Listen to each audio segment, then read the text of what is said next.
Voilà. Thierry, nous sommes plus qu'à 3 spéciales avant la fin de ce rallye de Lebert. Un rallye qui tout d'abord te tenait à cœur.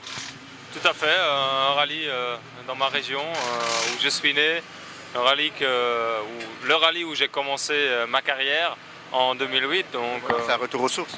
beaucoup de souvenirs, tout à fait, beaucoup de supporters au bord de la route, donc ça fait chaud au cœur et c'est une belle ambiance.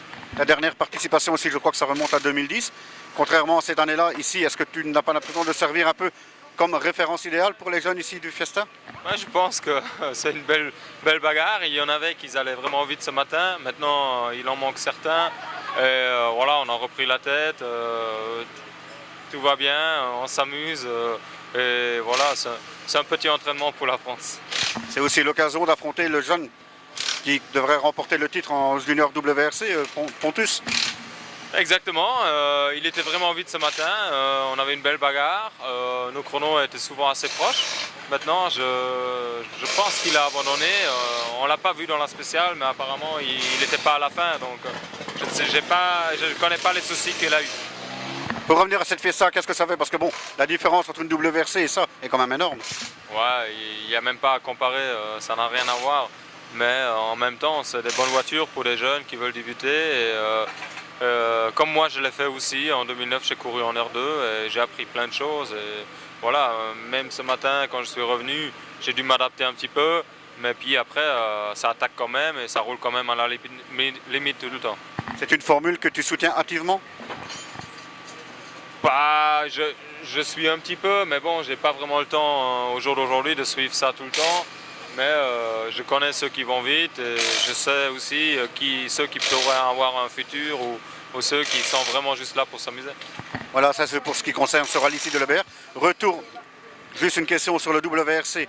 Avec 5 podiums consécutifs, 4 deuxième places et une place de vice-champion du monde, c'est plus qu'inespéré ça. Je pense qu'on a bien travaillé durant l'hiver, on a progressé, on a pris beaucoup d'expérience l'année passée, on était à la découverte tout le temps, la voiture ça allait vraiment vite, mais cette année c'est juste devenu une habitude pour nous, on s'est bien adapté au rythme et l'expérience qu'on a prise ça nous aide à être compétitif mais surtout aussi constant. Quand on fait un rapide calcul comme ça, mathématiquement, je dis bien mathématiquement, tu es le seul pilote qui reste encore en mesure de pouvoir priver Sébastien de son titre.